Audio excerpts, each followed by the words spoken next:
Thank you and welcome to Disavowed. I am your always gracious and humble host, Bebo the Great. And today we will be discussing marijuana. Yeah, that's right. That's correct. The devil's lettuce, pot, weed, whatever you want to call it. So if that offends your sensibilities a little too much, exit the room now. And today I will be having on Patrick Moore. He is with the United States Cannabis Coalition, California Hope Hemp Outreach Project, and also he's a proponent of the California Cannabis Hemp Heritage Act of 2020. Without further ado, now my guest, Patrick Moore. Have been working on cannabis legalization and liberation, as we call it, liberation, since 1990. I met a man named Jack Hare who wrote a brilliant book called The Emperor Wears No Clothes. It's kind of a historical expose on cannabis and all the things we didn't know about cannabis at the end of during the 80s. And all of the historical facts, all the newspapers were written on it, all the Constitution was written on it, that the fuel paper and all the stuff that we've used through history mostly been kind of erased from the common memory. So most people I know in the cannabis movement said it started with reading Jack Hare's book. That's a bigger seed to this movement than I think a lot of people realize. So from the get-go, I'd recommend anybody who isn't familiar, look up Jack Hare and find his book. There are PDF versions online. There's versions you can get on the internet, or you can find older copies on eBay. I highly recommend picking up a copy of that book and becoming familiar with the depth of our history and how much we relied on cannabis to get to this point. And then it makes the 20th century make a little bit more sense, that we tried to do this little switcheroo, get rid of hemp and replace it with the petroleum products and then cotton and also ultimately nuclear to make up for that void we had in our economy. And I think going back to that as a natural resource is going to do wonders for our planet, economically and ecologically. So that's sort of the big picture. Started working with Jack Hare in the early 90s. We had I separate from him, worked on the Health Freedom Bill in 1994, which to this day I consider to be probably the biggest success of my life. There's a point in the early 90s where they had so much success just scheduling cannabis and then cocaine and then heroin that they were going to schedule everything. Vitamins, minerals, amino acids, and other was the plan.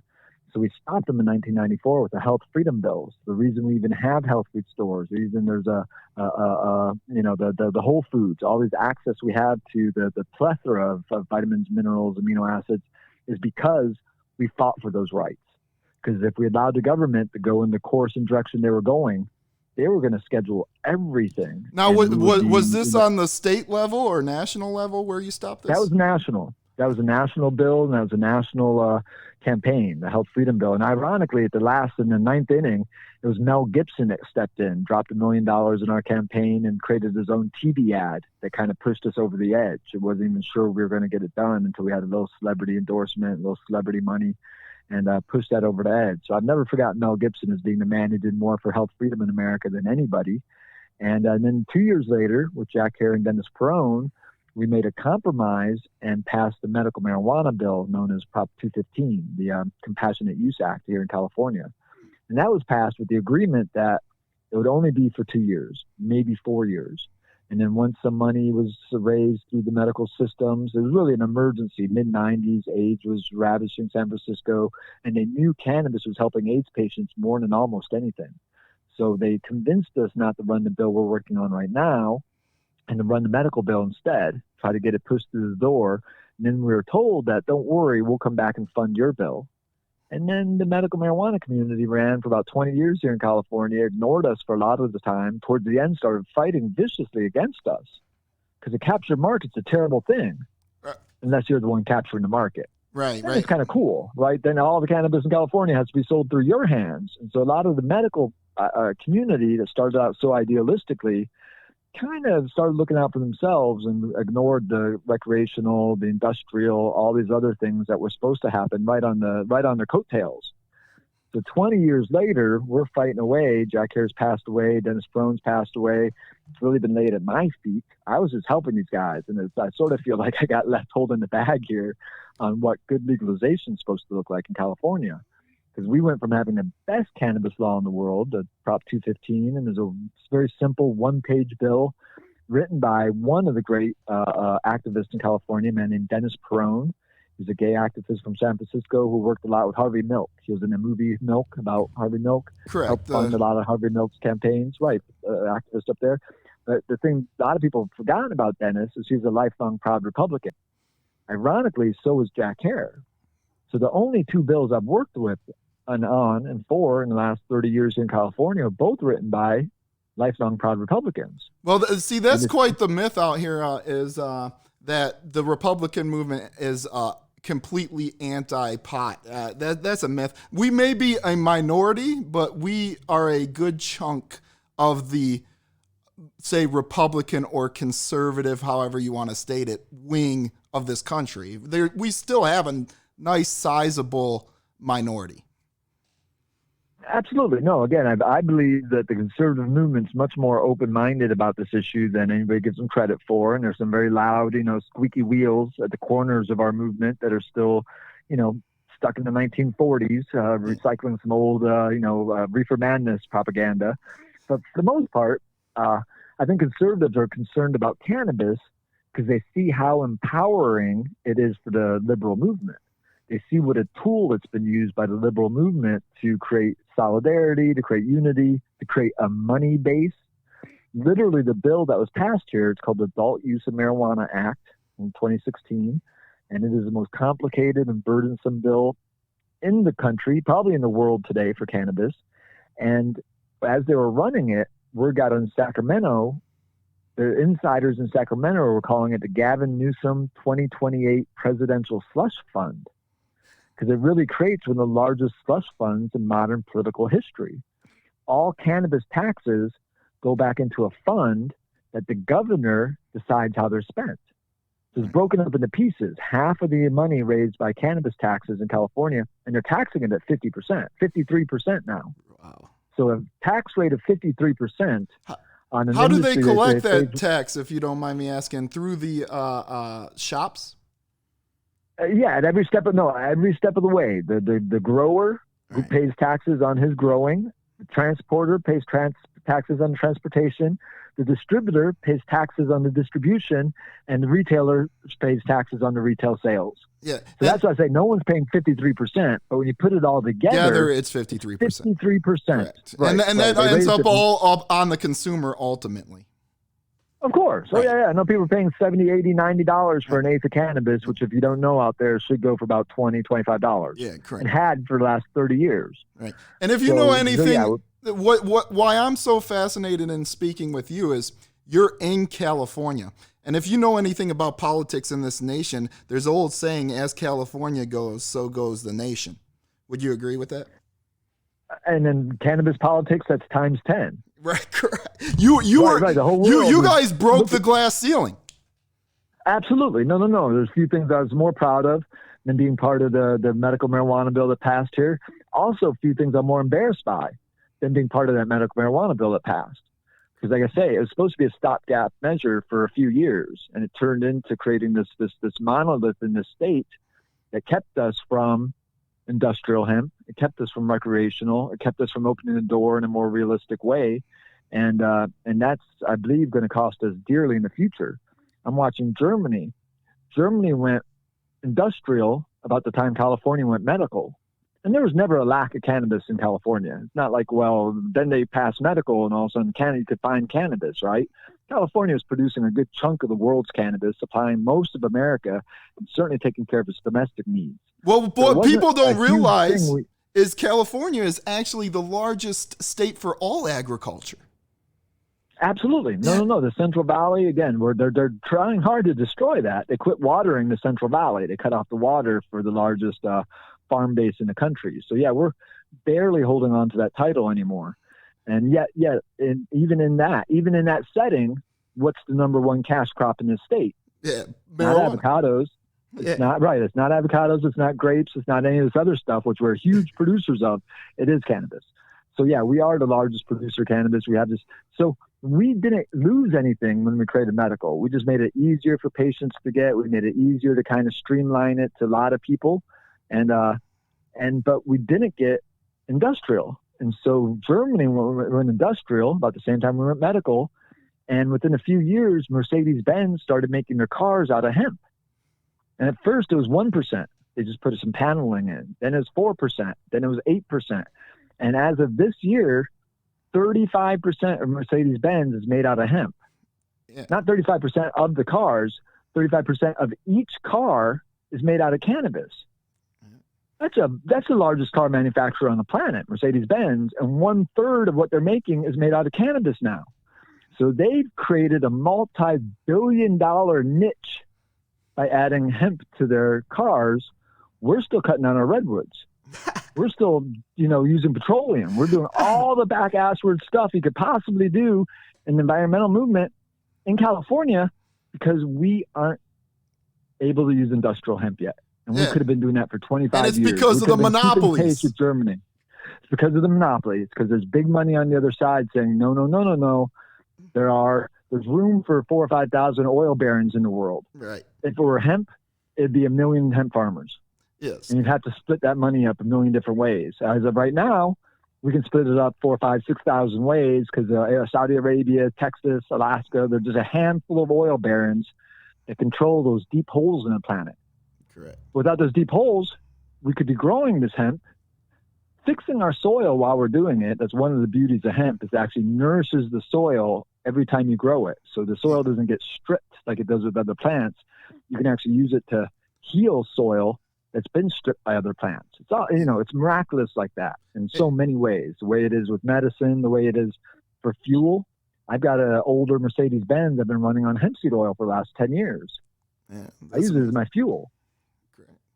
Yeah. Now, so how does that break down to cost-wise? Is there any really cost savings? Let's be honest.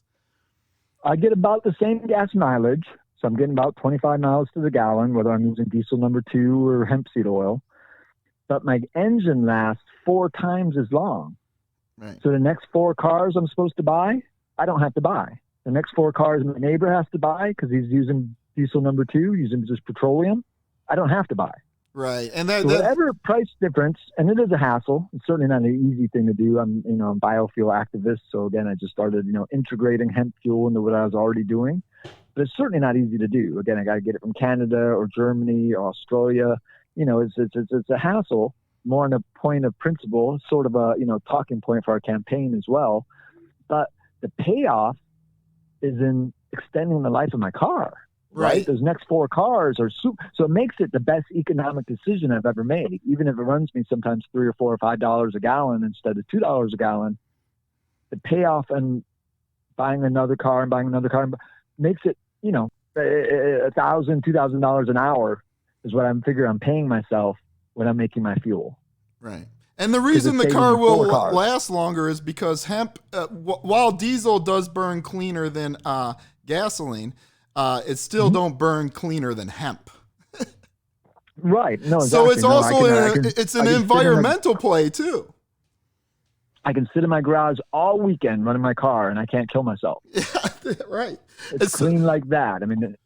So my question is then, why can't we get the liberals to come over? Because from your look, you seem are you a Republican yourself, or do you? Yeah. No, I've been working with Dr. Ron Paul since 2008. I was part of the Ron Paul revolution, and I consulted with him for years about cannabis. So I'm never consider myself a partisan on any party. I'm sort of just a freedom fighter, the diehard American. I'm there with, George Washington. The parties are secondary, just third layers, importance. The real importance is, patriotism and the Constitution. Those are the defining, guiding lights of our political system. Principle. It's not this party system. It's not the party system, right? So yeah, I've been flexible about whatever party, the good guys were on. I worked with Dennis Kucinich for a long time. I helped run a couple of his campaigns and runs for president. So from the man who started the Progressive Caucus of the Democratic Party to the Ron Paul, the most conservative Republican ever to run, right? Yeah. Those are my two closest friends in politics today, and I guess with Roger Stone kind of added to that circle now as well. So yeah, it's never been about party politics for me. It's about who's honest, who's got the future of America in mind, who's got good ideas.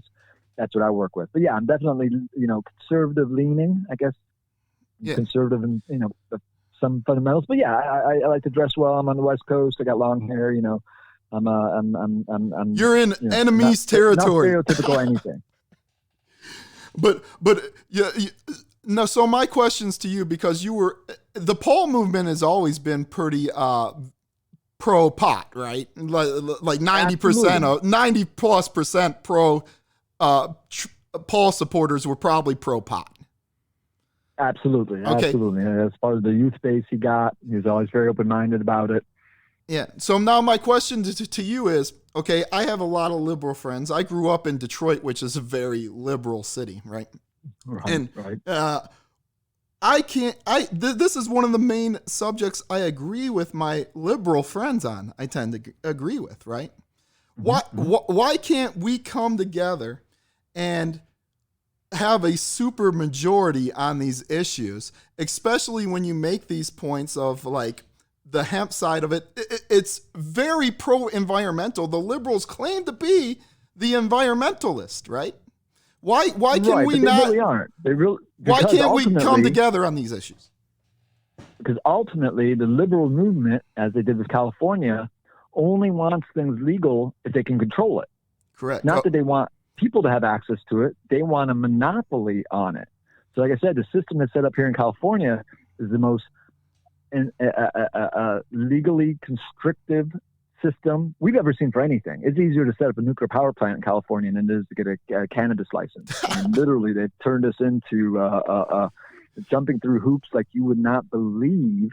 And for them, that's perfectly normal. We call it cannabis communism. Yeah, if you took Prop 64, this bill, and you just took cannabis out of it and put product in there, you get probably some college political science students saying, yeah, that's a right wing, that's a Stalinistic type of communism. Right. It leans towards the stuff that they did in Cuba. It leans towards the type of control of a market like Mao talks about.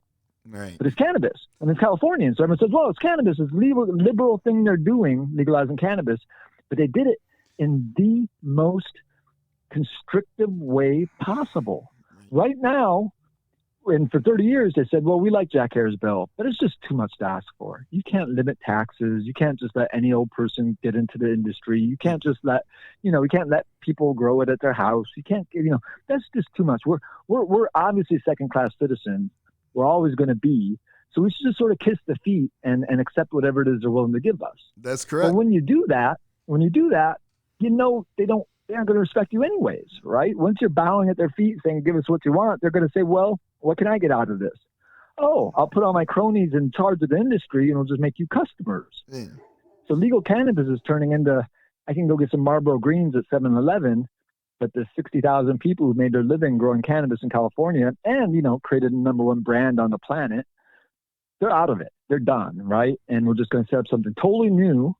And so they got these giant clubs here. MedMen is one of them. It's probably the largest distributor in the world today. They don't cure their cannabis. It's like not aging your whiskey. They don't cure the cannabis. They're selling hundreds of millions of dollars worth of cannabis in 6 different states and these giant, it looks like the Apple store, right? And they don't cure it. It's not smokable. Right, it's not even good. Right. It's horrible. It's horrible. 3 times as much as you get down the street, right? Doesn't have any flavor to it because they don't do the last step of it. There's you grow it, you process it, you cure it. It's a whole big thing. And they don't show it no love. You know what I'm saying? Yeah, they decided to skip that step because it's a little complicated and takes some time. We're just going to mass produce it, push it out to the public. Absolutely. No, the lowest, again, in 5 years, the world will say, yeah, we don't smoke that California stuff. Don't bring that to the party. Correct. We're going to go from the number one 80 years to build the number one brand on the planet, and these people will destroy it in 5 years. 10 years, it'll be gone. Ironically, how familiar are you with like other states' laws on pot? Because they're trying study them all the time. Yeah, they're trying to all the time. They're trying to use it as a social justice thing in some cities and states where they're going to give it to like African Americans as a sort of retribution. What do they call that for the slavery? Right. I get it. No, that was a big theme of the bill that passed here. That's why the progressives got so excited behind it. Is it's supposed to fix all social ills with just our cannabis taxes, right? And they're going to, exactly, put more minorities in business. We're going to make sure we're going to balance out the whole books with this new law, right? Well, it doesn't work like that. It's never worked like that, right? Well, free market, yeah, right. So who passes a law like that? Well, Republicans do.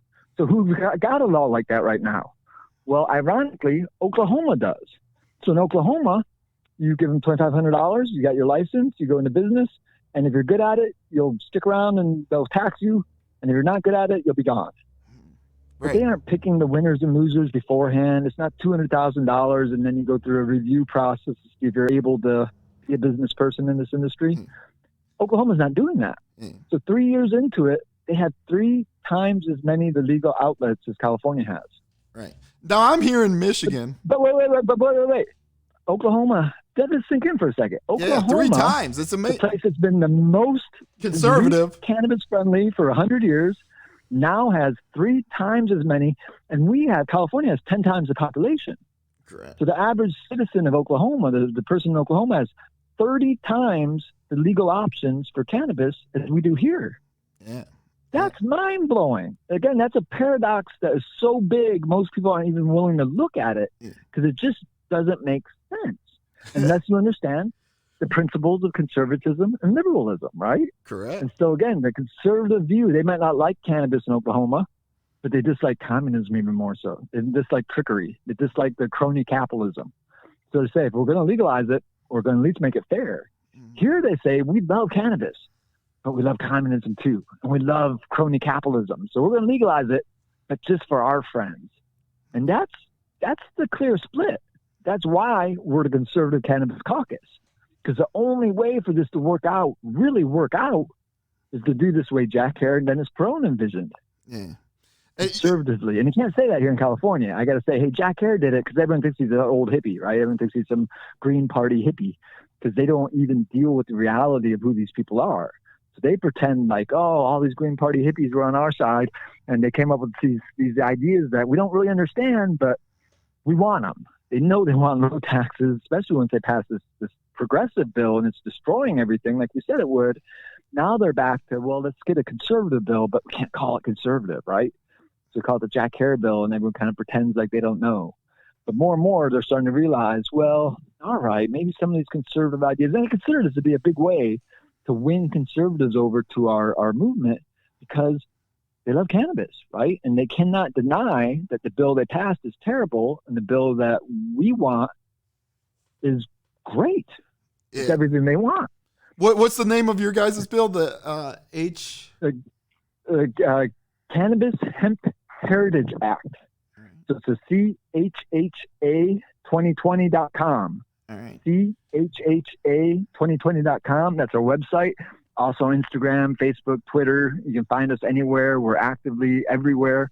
We have a state initiative. So we have a ballot initiative we filed here in California to try to get on the November ballot.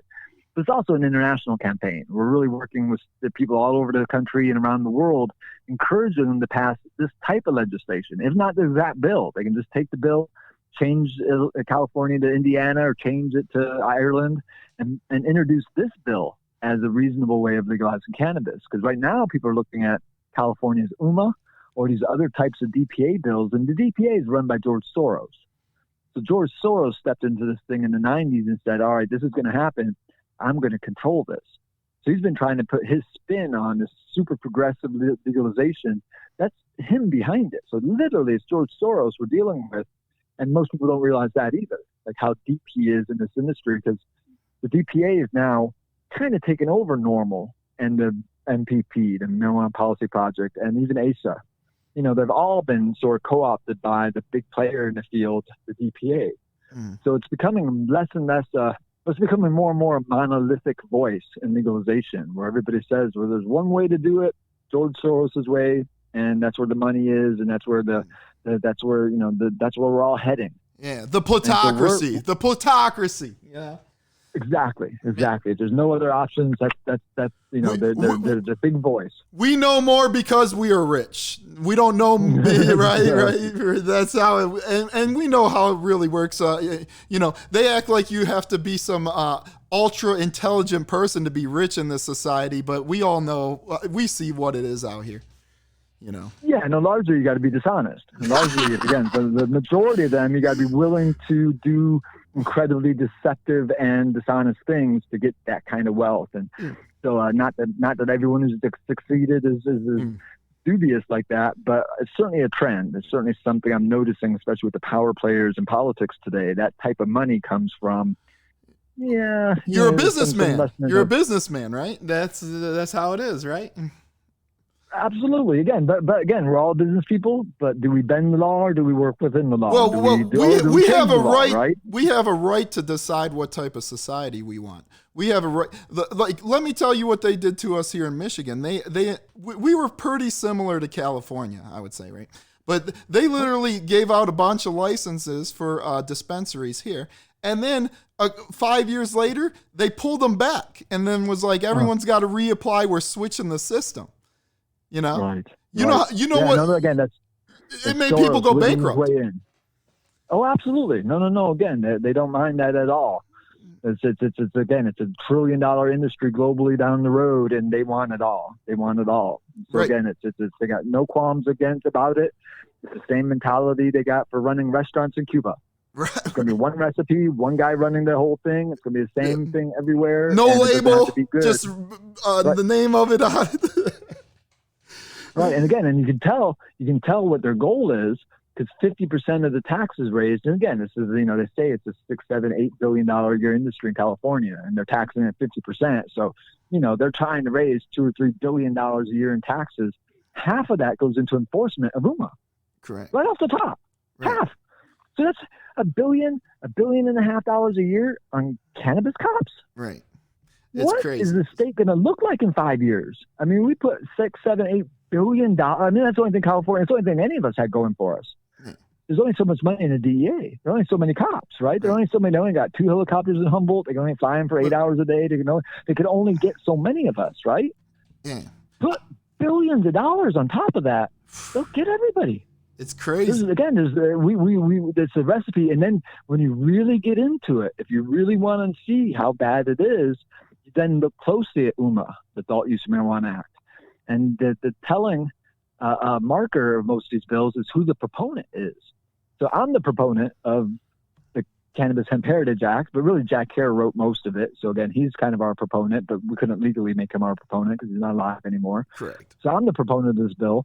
But look at me. I'm a free market guy. I run my car on hemp oil. I want everyone to have access. I'm very clear about who I am. And I could go on for days and days. I got a lot of lectures out there. I've done a lot of lectures on the medicinal properties of cannabis and hemp and all these different things, right? Dr. Donald Lyman, the proponent of UMA, he's a big professor at UCLA and Berkeley. He says cannabis is the most dangerous addictive drug in the world, more dangerous than heroin, cocaine, or fentanyl. He says that through UMA, the Adult Use of Marijuana Act, we will cure more of the pathetic drug addicts that are cannabis smokers in California than we ever could have through prohibition. He is as crazy a lunatic as Aslinger was, the man in the 1930s who helped brand cannabis as being bad and helped ban it and get done with it. He's kind of a historical. He's a big part of Jack Hare's book. He's the guy who spearheaded the original prohibition of cannabis through, the Reefer Madness, these crazy movies, all the headlines about brothers killing brothers, and all this crazy stuff they frame cannabis as. Donald Nyman's doing that in the 21st century as a professor at Berkeley and getting away with it. I mean, just as, again, the one interview he did with the LA Times when they first introduced UMA and they were trying to get it on the ballot, he did an interview with the LA Times, and halfway through the interview, the guy from the LA Times was like, well, you're totally different than I expected. You're not like any other person we've run across trying to legalize cannabis here. What's up with you? And he just opened up the door. He's like, oh, yeah, no, I know what cannabis is. It's horrible. It's dangerous. It's addictive. It's all this stuff. We're going to have to cure these people. And there it was, as clear as could be what was about. And they just hid him. That was the only interview he did. They banished him. He's a proponent. I never heard his voice again. And it was then Snoop Dogg. It was then these guys from the MPP. It was Chris Conrad. It was all these the celebrities. sellouts. Bring them in. Bring them in. Bring in the celebrities. They're good at lying. They know policy. Like, you like your MMJ? You can keep your MMJ. That's what they kept saying. It's not going to affect your medical at all. It's just going to expand it. They said that over and over. And I kept saying, but in the bill, it says we can't do this. And they said, well, don't worry about that. You know, and again, most people didn't. We'll selectively enforce it. We'll selectively enforce it. Exactly. No, they even started it off that way. As soon as they passed the bill, they said, well, don't worry, we're not coming after you this year. And then they started easing their way in. Right? Well, and as of last year, the governor sent. And then here's the point too. You touched on it a little bit, like the moral issue of it, right?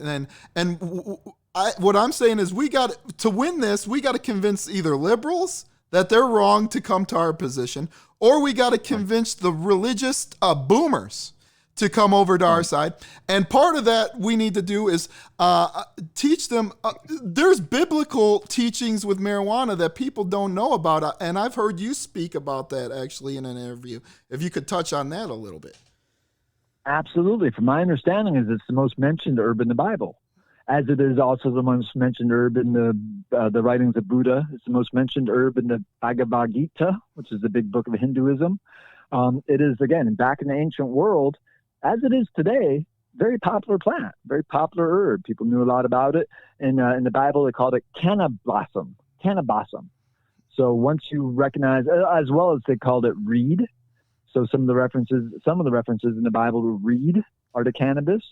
Some of the references to calamus are actually meant to be cannabis. They say some of the references to hyssop are cannabis, and then cannabasum, the blossom of the cannabis plant, cannabasum, that's definitely cannabis. And really, there's almost no religious scholars in the world who don't admit that. So it's not a big thing. They don't lead with it. They don't talk about it much. But when you push them on it, almost all of them agree that, well, yeah, sure, they meant cannabis. And then you say, all right, well, then cannabasum is the primary ingredient in the holy anointing oil. So it's like 4 pounds of cannabasums, 2 pounds of myrrh, a couple other things in there, some cinnamon, right? But the main thing in the central themed oil for both Judaism and Christianity is cannabis. Right. So we cannot just ignore this like it's some peripheral thing. If Jesus made this a central part of his process to bring people into the faith, we need to respect it at least that much. We need to give it at least some reverence. You don't need to put it up on a pedestal the way the hippies do, the way George Washington did and our founding fathers did, the way Jesus did. But if you call yourself a Christian, if you call yourself a patriot, and then you demonize this plant, you're the fool. Right. You're the one who's not paying attention. You're the one who's not, being honest. Right. So that's the reality we need to bring. What's the first casualty of any war? Right. The truth. So when they declared war on this plant, they were more than open and honest and clear that they were going to lie about it. And that's what they've done. That's what they've rewritten our history about. And that's why we need to tell these stories and get these stories out here to people. Because let's be honest, I'm not trying to talk about religion today, but I'm a religious person, and the pot. Most religious people are still probably proponents. But we're a minority, the pro-pot people in the religious circles of people that go to church on, I would say, a weekly basis. You get what I'm saying? And we need, and as far as whether it's moral or not with the Jesus and the stories in the Bible, that we can win them over that with that. But as far as on our end, we need to tell these stories because we need these people to come over to our side. Because we're still a minority, and if we get a super majority and we can bring them and the liberals that want to, for some reason, support the regulation of it, I don't even believe they really want to support the regulation of it, honestly. I just think they're being either intellectually lazy or they're just happy with getting their pot. You get what I'm saying? Right. No, they're useful idiots. They're just useful tools to the system that's willing to manipulate them. So, yeah, of course, at the top of the system, Democrats are super dedicated to monopolizing this. Most pot people don't want that, of course. Again, they just think that to be a Democrat, they have to follow democratic principles, and they don't get caught up in the details too much. That's the big difference between, the main difference between Republicans and Democrats. And I've been trying to figure this out for a long time, and it finally kind of hit me. Somebody said it to me, and it has not left me yet. Conservatives think liberals are people with bad ideas. Liberals think conservatives are bad people with ideas. Correct. Right. They label us hateful. Right. So again, conservatives are always trying to figure out how to better present their ideas. They're studying all the time. They're trying to understand where the other side's coming from so they can have these debates. The other side doesn't. Yeah, they see us as the devil. The details don't matter. We're the devil. We're the bad people. Yeah, so it doesn't matter. And we just use all these details. We just use all these facts to trick them. Part of the trickery of being a bad person is we're always trying to trick them with these facts and these details and these studies. And they're just above that. They're above all that because they know who's good and who's bad, and that's really all that matters. So then it's all filling in the blanks. Whatever you need to say, whatever needs to be done. If you need to punch a Nazi, but don't let them disturb you with the facts. Right. So, again, this whole idea that we spend all this time trying to reach out to the other side and educate, and there are many, and we're winning them all over. Again, it seems like half the people I know in this Trump train are, used to be Democrats, used to be people who thought they were on the other side. Roseanne, right? People like Roseanne. Correct. She's like, I haven't changed my views in 25 years, and I've gone from being so radically left that he used to make fun of me. Now they make fun of me for being so radically right, and yet she says she hasn't changed her views once in 25 years. She's the exact same person, right? Yeah. So I think a lot of us feel like that. Like, well, we used to kind of fall into this rung, and it's easy when Bushes were running the show, right? It's easy to be a progressive leftist because you were then diametrically opposed to, again, still kind of globalism. Right. But when it got to be Trump, that's when people's colors came out. Again, I thought I had bumped against the left when I was supporting Ron Paul. Right. And there was some blowback. There were probably a dozen people who unfriended me. There were many, many people who made fun of me, but there was never the viciousness. There's never this weird thing that's happened in the last 3 years. Because again, I don't think everyone saw Ron Paul as a threat. Again, right. The point that he's it reminds me of like, or, he made a little ripple. Everyone's like, oh, that's cute. You find yourself a little text in the support. Good for you. Right. But as soon as we won, then the game changed. Right. Then we became Nazis. Then I've had hundreds of people. Ron Paul's racist. Unfriend me. Right. Again, now we're all like, not literal Nazis, right? Yes. Literal Hitler, literal Nazis, right? And I wasn't prepared for that. I thought we were all on the same team working towards cannabis legalization. And I found out 90% of the cannabis movement is more concerned with Hillary than they are with cannabis legalization. Because I was about to retire from activism. I fought against 64. I didn't even make a big deal about the fact that I was voting for Trump because I knew California wasn't, probably going to head that direction. And I was very adamantly still deeply involved in cannabis politics because we were trying to get people to vote against 64. We were and they made fun of it. They called us stoners against legalization. Tried to make it seem like we were a bunch of growers who were just trying to protect our underground market or something, which is funny because I've never grown. I've never been part of the market. I've never had a dispensary. I've never done any of that stuff. What's so funny is if they're doing that, if they're protecting their end of the market, it's okay. But if the little guy's protecting his end of the market, then it's a problem. Absolutely no. So we were fighting against it. California passed it, right? And so the only counterbalance I had was then Trump won. So I was pretty excited Trump won, pretty disappointed in California.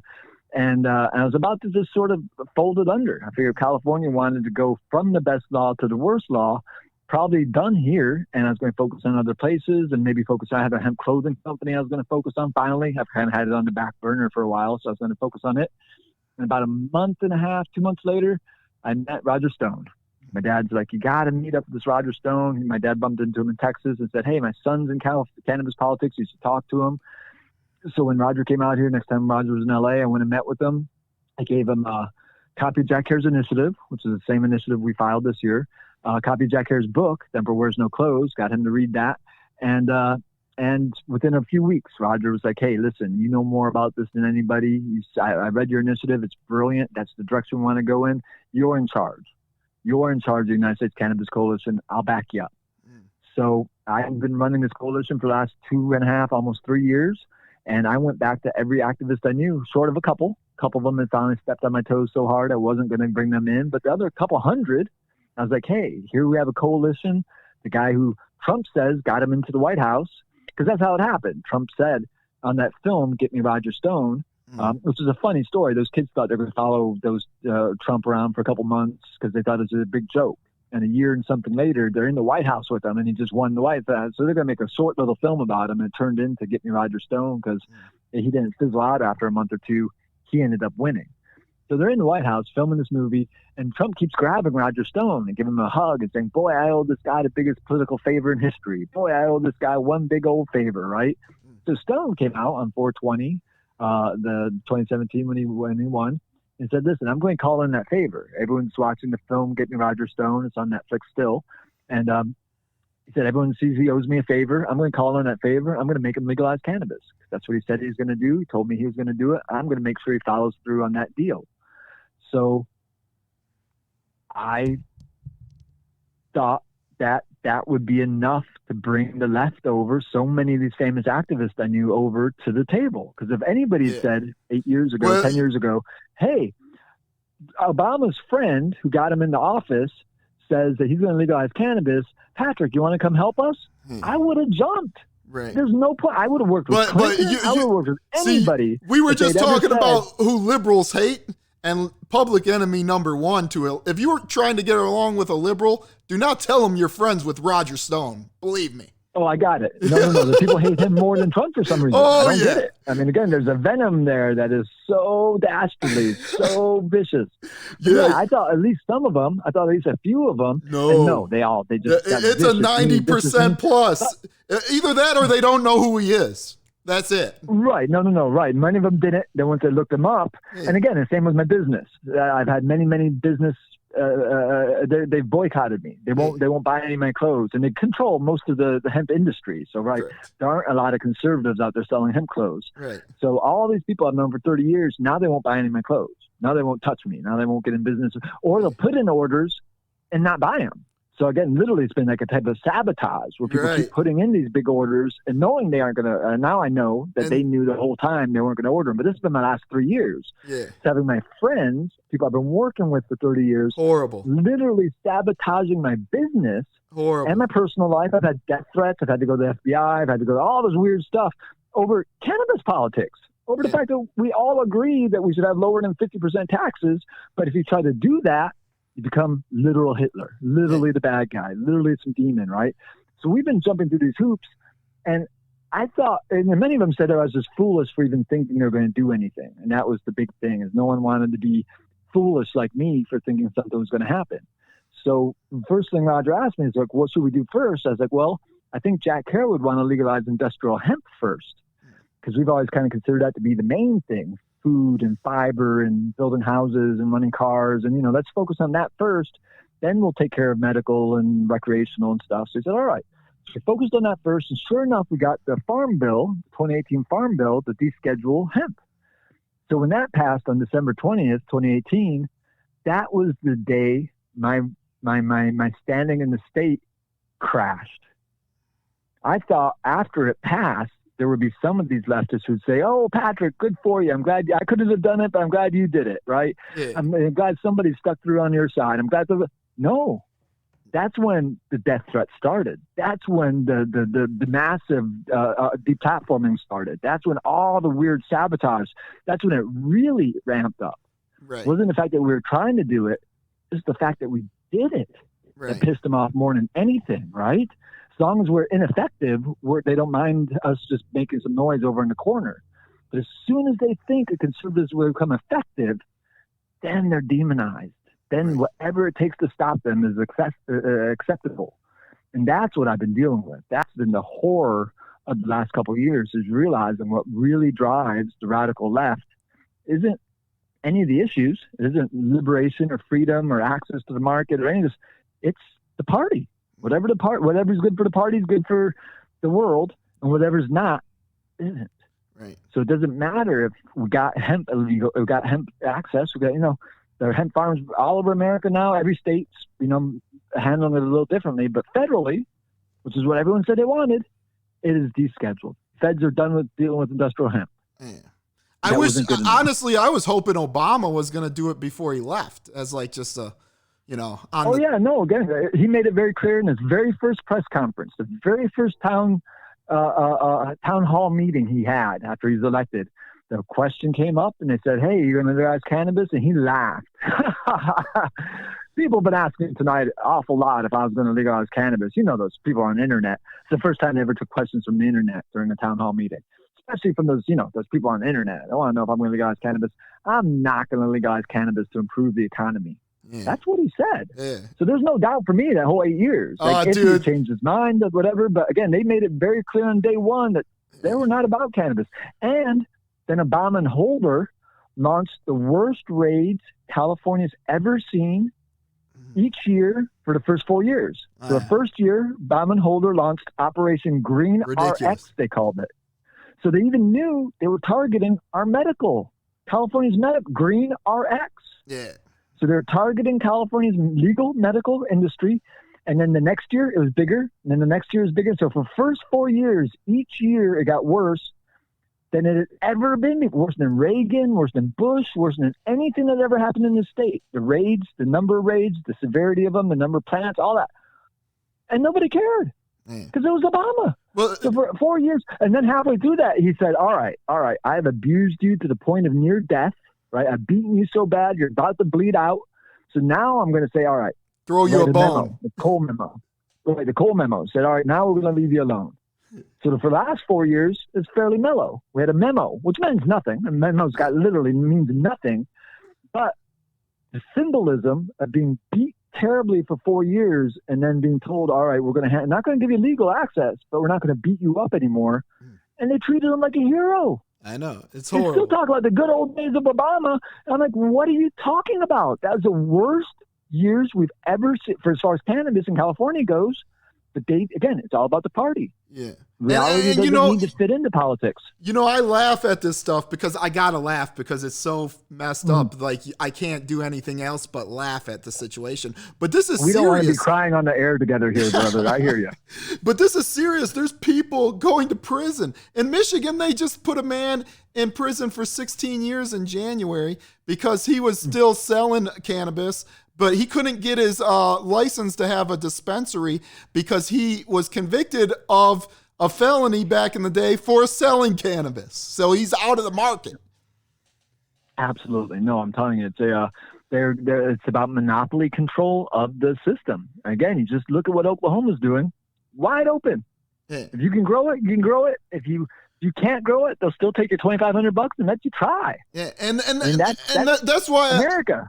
I was pushing so hard back when we were debating this in the state, and I was always a decriminalize guy. Don't legalize, just decriminalize. Right. Just act like it's a normal plant, like a dandelion.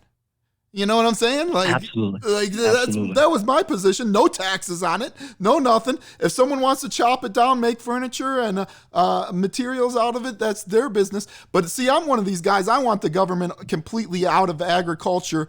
I'm not a complete libertarian in this sense because if you're trading like 100 billion barrels of oranges to like Brazil or something, of course you got to have some type of government there to check what's coming in and out of the country. I get that. I've moved a little. I'm not a complete libertarian anymore, but I still love Dr. Paul. You know what I'm saying? But absolutely. No, even Dr. Paul is not a complete libertarian, even though he thinks he's about as close as any living person can be. We all have to live in the real world. Even Jack Hare. Jack Hare is famous. I mean, everyone pulls out every 2 years. They pull out the speech. Jack Hare up on stage. Somebody recorded once, and he was like, and I don't think we deserve to pay them 1 penny of taxes after what they've done to us for 80 years. They lied about us. They did this. No taxes at all, right? And yet he wrote a bill that limits the excise tax at 10%.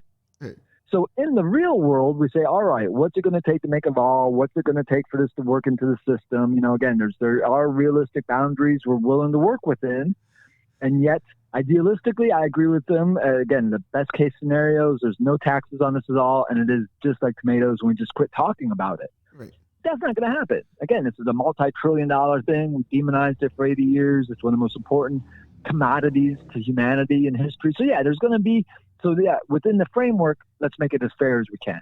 Yeah. So that's where Jack and realistic people kind of land. I mean, again, we can all say, like, in the best case scenario, but we still have to, get it through Sacramento. We still have to do whatever, right? Yeah.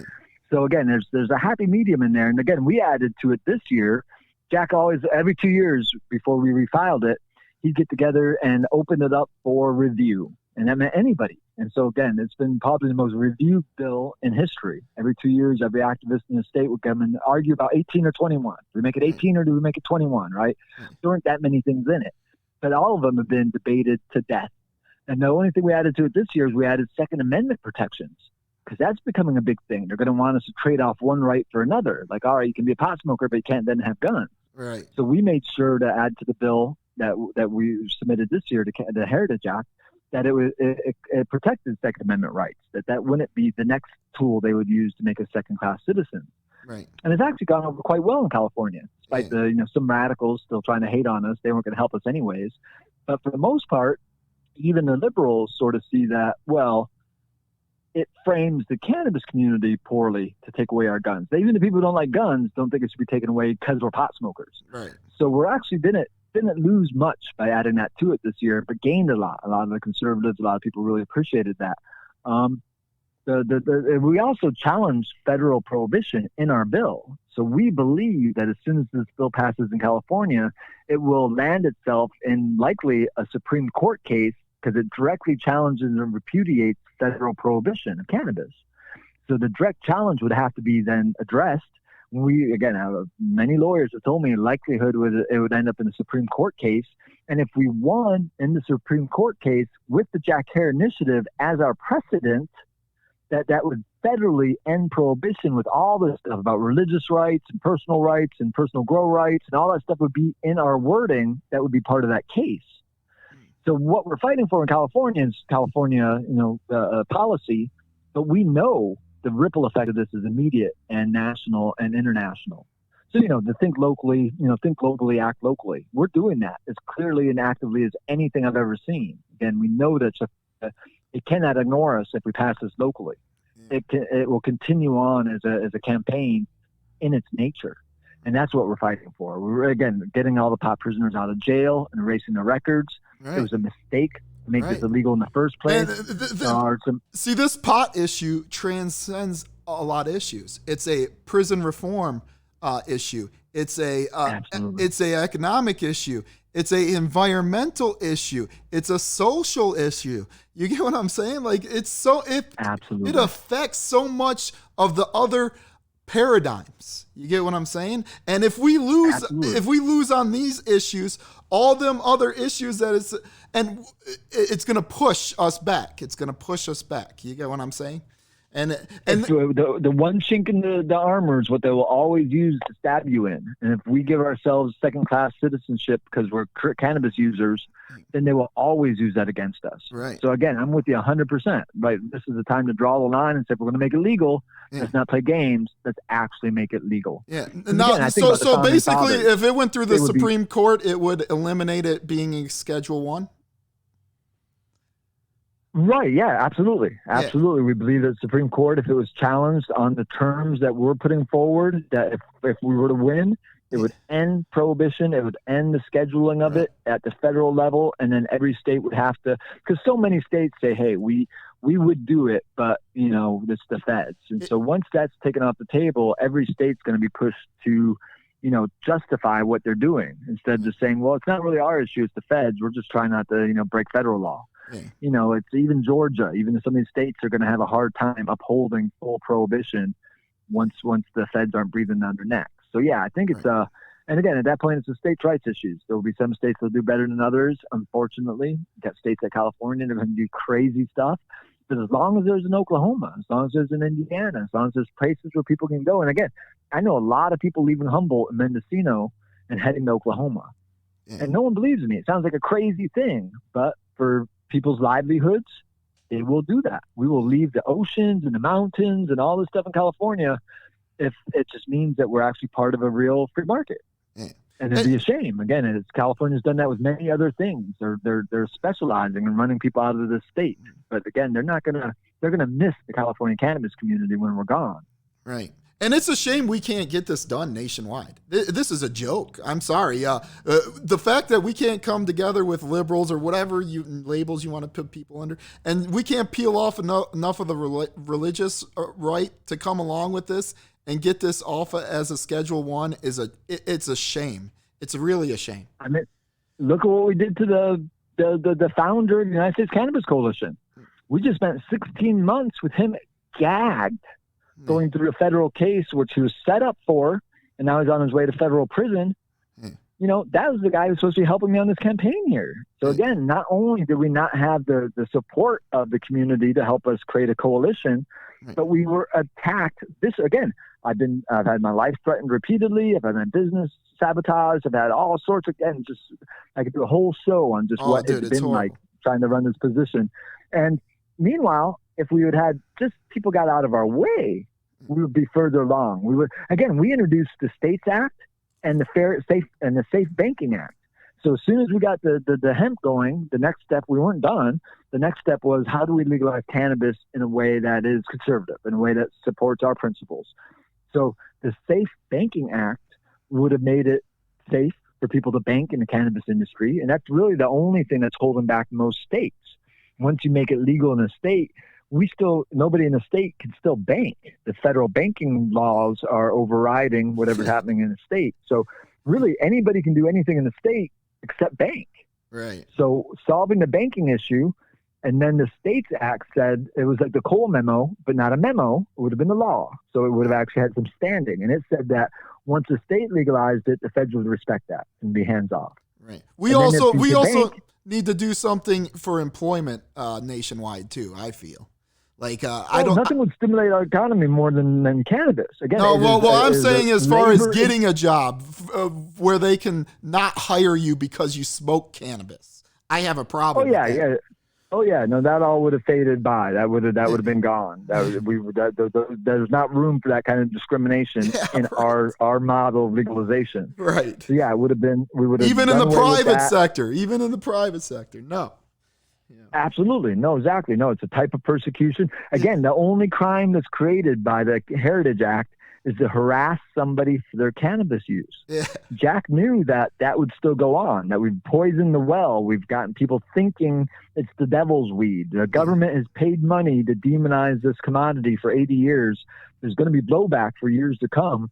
So the only new crime created in our bill is a misdemeanor for harassing somebody for their cannabis use. That's awesome.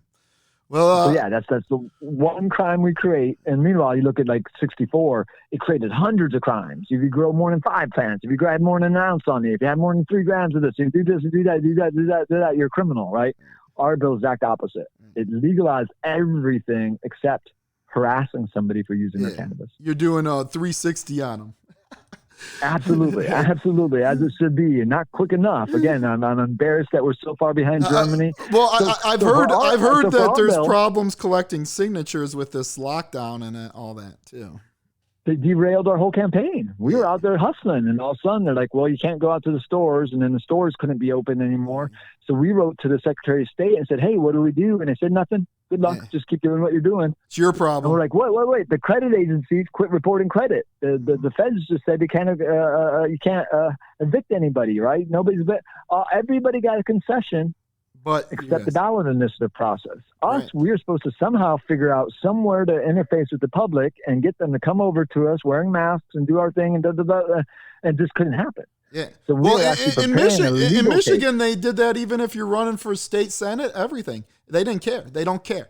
Like you're running for state senate, a state senator, and you're down now. You haven't collected your signatures because you've been shut down for 2 months. They don't care. Yeah, so it's vicious. Yeah, no. Again, we're taking them to court. I'm working with a legal team right now. There's several ballot initiatives that we're still running, the same as we were, and so we're kind of forming a coalition amongst the remaining initiatives, and we are hopefully going to be suing the Secretary of State here very soon. Again, I've talked to several attorneys. That's what I was talking to you right before I called you about how to do that, about how quickly we can get into court. So we're not giving up. We're going to take this to the till they finally say there's nothing else left to do. But the opportunity and the importance of this issue it's just too important. I mean, I would love to walk away and get back at this 2022, and that seems, but we cannot fall further behind Israel, Canada, Germany. There's so many places that are taking the lead in what's going to be bigger than petroleum. It's going to be bigger than nuclear. It's going to be bigger than some of the big paradigms we have in the world right now. And we are putting ourselves a decade or two behind a dozen other countries in the world. Right. And we will catch up because we're America, but every year is multiple years of us catching up. Yeah, but so we're again, doing it in everything now. I, Education, we're not even close to number one either. We're falling behind in every category. It's a joke. Absolutely. No, the more we demonize our own citizens, the harder it is to keep up with the rest of the world. So right. Yeah, absolutely. And again, in our bill, what we retooled is half the money raised from taxes, which we think will still be more in taxes. Because again, instead of 500 business owners, we hope to have 60,000 business owners, right? So none of them are going to be bringing in hundreds of millions of dollars, but amongst all of them, they'll bring in more money than MedMen is right now. So we believe that ultimately down the road, we'll bring in more taxes for the state, and half the taxes go towards research and development of cannabis. Yeah. So we can put it into universities, we can put it into the private sector, but towards research, so we can catch up with Israel, we can catch up with Germany, we can catch up with Australia, and be an active player in the game within the next few years, within the next 5 years, be players in the game globally for cannabis the way Israel and Germany are lining up to be right now. So again, we don't have to put the money into enforcement. What if we put it towards education? That's the direction we're going. That's the conservative movement in cannabis right now. It's just trying to get the best case scenario on the table, and us having access to cannabis in all of its different uses. Again, they're making graphene. You know what graphene is? It's a commodity they made about 20 years ago now, and it changed the whole world when they made graphene.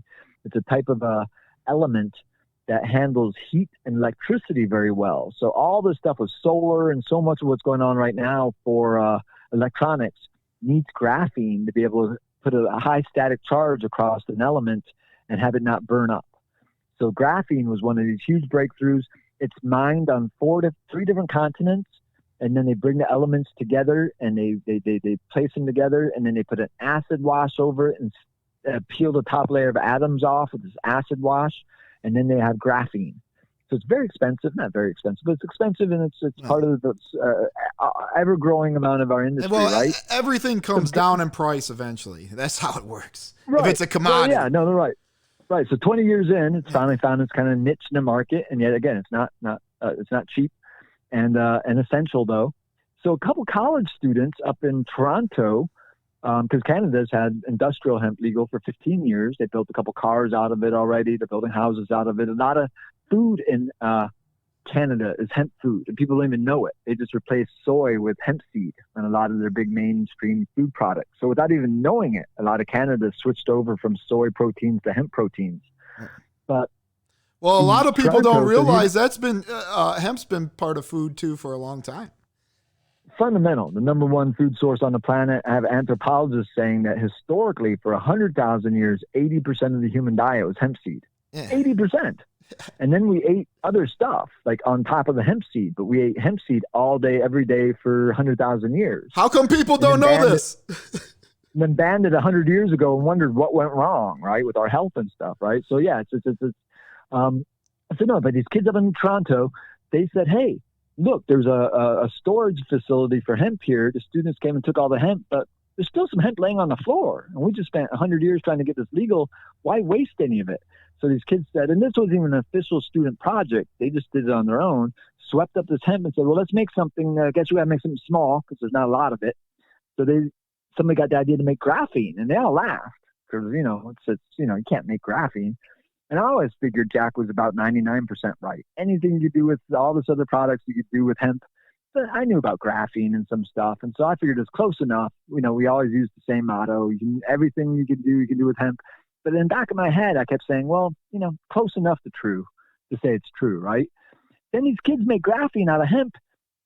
And it was industry standards. So it was as good as the graphene that the biggest corporations in the world are making today at 1/1000th the energy input, which equates to cost. So to 1/1000th the cost to make graphene out of hemp as using the ways we developed to do it 20 years ago. Yeah. Yeah. Whoa. That's right? a good investment. If that's the equation for everything, then we have spent we spent 1,000 times more energy in the 20th century to have what we have. We could have had planes, space shuttles, cell phones, all the cars, all the houses, and only spent 1/1000th what we spent for it. And probably 1/1000th of the carbon emissions. Absolutely. Oh yeah, no, the environmental impact, same ratio. Yeah, it would have been we wouldn't, the planet would be green. We'd be happy. The soil would be rich and vibrant. Did you see the numbers on that today? They claim that the 18% the carbon emissions has dropped in 2 months because of this lockdown. Wow. Well, I didn't see that this morning. But yeah, I'm noticing that that's definitely a trend. And yet, ironically, we need more carbon dioxide in the atmosphere. Right, Again, to grow plants. The greener it gets, right? So this whole push to take away our carbon. And it's funny because I know that because of hanging around cannabis growers. Right. So if you got a grow room going, if you really are professional, you bring a big canister of CO2. Carbon. Right. And you pump it in, man. Yeah, you pump CO2 into your grow room. Right. And then the things get bigger and greener. Correct. Yeah. Why doesn't that work on our planet? It does work on the planet the exact same way, right? So again, the more we push for a carbon-free environment, get rid of all carbon dioxide, we will destroy life on the planet. Yeah. Well, you're never going to get rid of all carbon, but we could definitely cut it back and still be fine. I mean, there's some cities in China where the air pollution is just ridiculous. Right. Well, but again, in China and India, they're greening. Yeah. You look at satellite maps from 40 years ago, 30 years ago, 20 years ago, and 10 years ago. And today, India and China are getting more and more green. Right. And if it doesn't, because they're not as efficient at farming as us, like they still produce more food because we got the machines. No, it's natural greening. Yeah, it's natural. big forest. It's woodlands. They're growing. Right. They don't have to go water it. Years ago. Right, no, 100,000 years ago, and then 400,000 years ago, when we had these sharp rises in CO2, the whole planet turned into a big jungle. Yeah. It's doing the same in India and China because of so much carbon dioxide. They burn so much fuel that it's not turning into a desert. It's turning into a jungle. Yep. And you'd think these environmentalists would be able to see through that, but they don't. They're so stuck in their paradigm. They're so stuck in their talking points. You're not just a pure pot guy, you know what I'm saying? Like, a lot about a lot. Oh, yeah. Well, no, I like to think I'm a pure pot guy the way George Washington was, the way Jesus was, the way so many. Again, what was the cherry tree George Washington's dad got him upset about, right? Because there weren't any cherry trees brought to America until 1887, the 100-year anniversary of our country. So you think it was a pot tree? Donated. Well, the slang in the 1700s in America for a cherry tree was the cherry that burns, because you put pot in a bowl and you light it, what happens? It gets red like a cherry. Cherries, right. You got a cherry burning in the bowl that you're burning. That's what the cherry tree was, because there weren't any cherry trees in America in the 1700s. Again, they were all brought in late 1876. We got 10,000 cherry trees donated to us from China. That's awesome. In the mid-1700s, no cherry trees. The slang cherry tree was like talking about reefer or cannabis or ganja. It's just another word for cannabis. It was cannabis that you smoked. So there was hemp, and then there's cannabis that you put in a bowl and smoked. That was the cherry tree. So George Washington stealing his dad's favorite cherry tree right before harvest time, taking it off in the woods with his friends and smoking it and coming back and having dad go, "You took my favorite tree right before harvest." I've heard this in Humboldt many times, right? Kids stealing their dad's pot plant, right? That makes sense. And that's maybe one of the most known stories in the world today. We all did it. All over the world, people know about George Washington stealing a cherry tree. But what's that mean? Why would he steal a cherry? Like, the meaning of the story is moot. Because why would he steal the cherry tree? It sounds silly. Once you understand it's a pot plant, and he's a teenager, and he's stealing his dad's pot plant, but he's honest enough to come and say, "Yeah, it was me. Me and my buddy stole it. We smoked it." Then it makes sense. But literally, one of the fundamental stories about our nation is about a pot plant in George Washington, and nobody wants to admit it. Nobody wants to look at it. These people weren't shy about it. George Washington said one of the best things in his life was sitting on his patio, smoking pot, watching the sunset over his farm. He wrote in his diary over and over how upset he'd get if he forgot to pull the males in time, which is only what you do for your cherry plants. If you're going to put it in your pipe and smoke it, you need to pull the female so it doesn't pollinate it. Correct. George Washington was writing about that in the 1760s with a passion that makes him sound like a humble pot farmer today. Right. So these people weren't they were savvier than we give them credit for. There's more going on. They're much more like us than not like us back in the day. Right. They didn't just put it out there, you know. They didn't put it out there, you know. Right. No, it was no more different than smoking a little tobacco or drinking a little whiskey. It was no big deal, right? But it was a big deal at the same time. They had a passion for it. They grew it themselves. Benjamin Franklin risked his life smuggling hemp seeds from France to America for 20 years before the Revolutionary War. As at any moment, he used to sew them in the cuffs of his clothes. And at any moment, he's a very popular man in France, one of the national heroes, right? At any moment on a boat ride back across the ocean, he'd been sitting there at dinner and a cuff had opened on his shirt and a couple seeds had fallen out on the table. They would have turned that ship around, taken him back to France, and put him in a guillotine and cut his head off. Yeah. So he was risking it all. He was risking it all. Risking it all, risking his life over and over and over. So when America finally said to Europe, yeah, we're done, we're out of here, we're going to do it on our own, that we would be able to survive because we would have high-grade cannabis.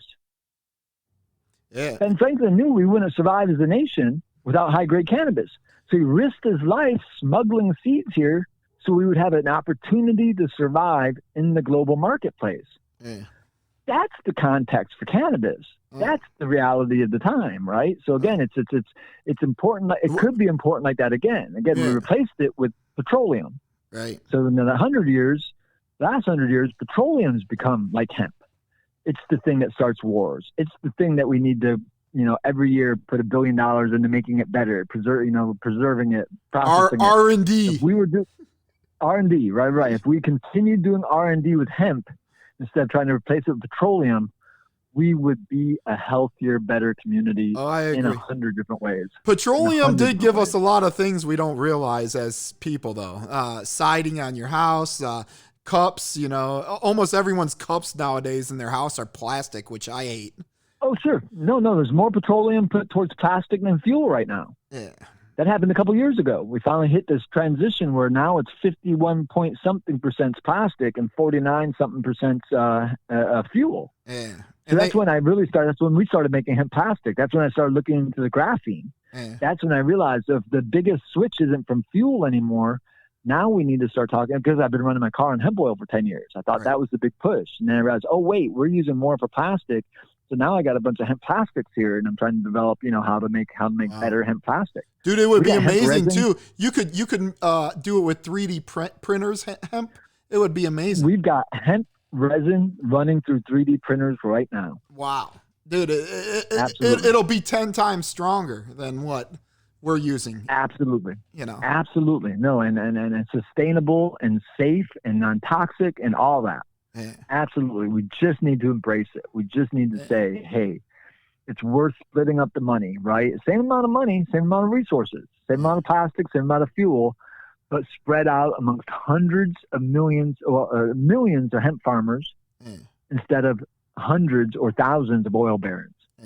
And that just makes a better world. You got these hemp farmers, the successful hemp farmers going to be worth a couple $100 million. They're going to be big wigs. But they aren't going to be worth, $5 billion. They are not going to be, Prince of Saudi Arabia, but they will be princes of Kansas City. They'll be the princes of Abilene, right? I mean, again, being a big wig in your region is a big deal. Right. Trying to be one of the wealthiest people on the planet is another level. Illness. Right. That's like hoarding, right? That's like an unhealthy form of hoarding, right? But, being able to make a couple $100 million and be able to grow your business and, be able to hire a bunch of people and grow, that makes sense. That's what we're all pushing for. We're not trying to go backwards. We're not trying to take us away from the free market. Right. We're trying to make the free market work even better. Well, and dude, that's what hemp offers. if they simply just enforce their monopoly laws on the books, we would have such a better civilization. And then combine it with all the subsidies is just insane, in my opinion. Absolutely. No, if you die by the weight of your work. Again, if you have to be subsidized by the government, you're probably not doing your thing. And not that we don't understand, something like COVID happens, a little federal money helping everyone get through, that makes sense. But, these socialists act like all of life is an emergency. The entire existence is an emergency, right? So we need money constantly from the government to just survive, humanity all the time. Right. And that's the danger of this. That's where you give them an inch and they take a mile. You're like, well, we'll help out a little bit during a crisis, and then they want to treat all of existence, all of life, like a crisis.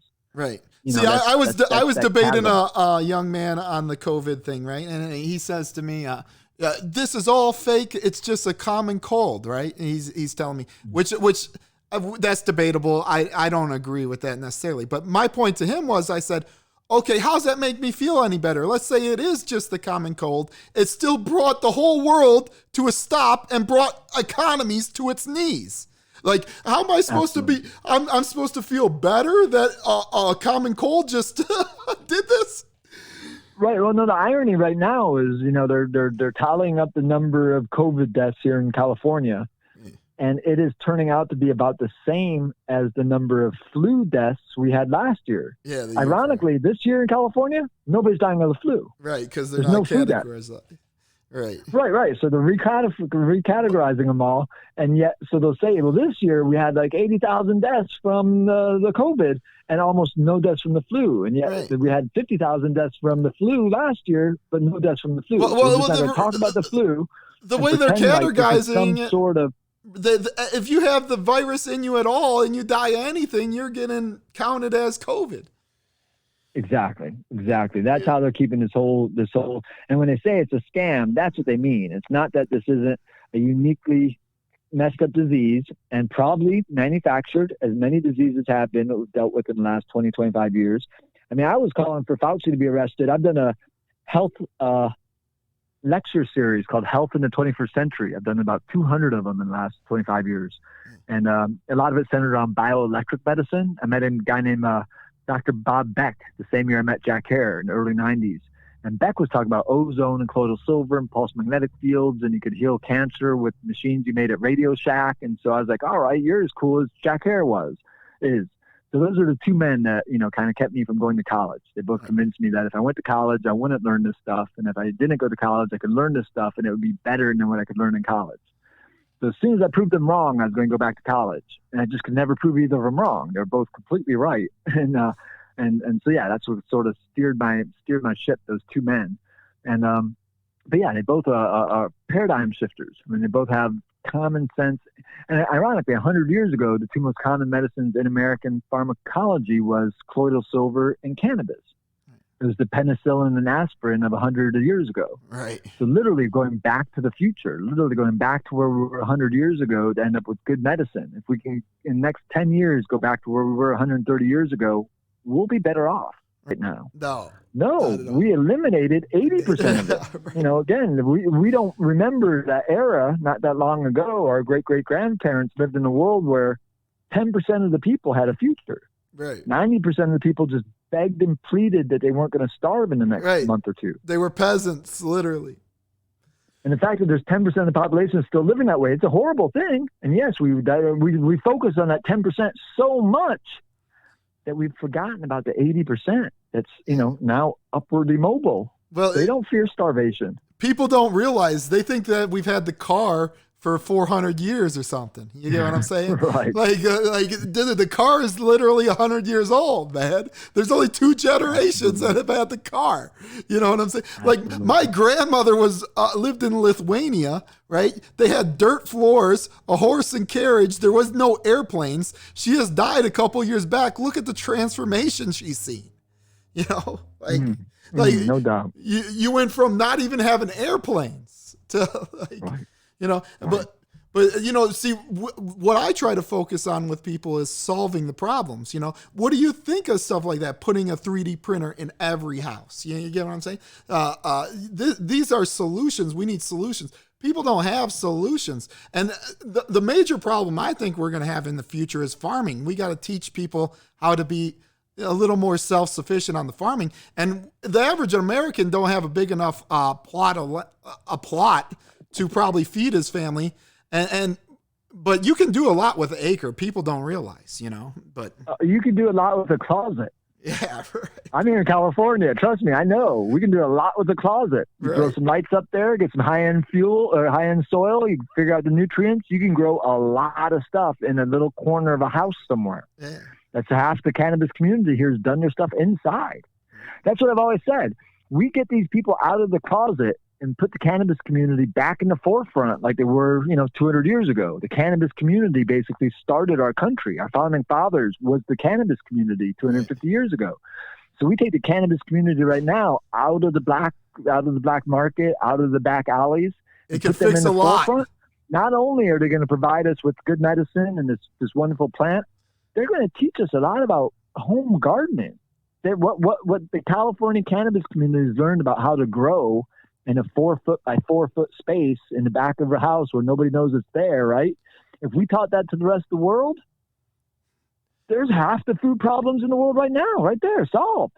Right. Again, we have mastered micro gardening in secret here in California, right?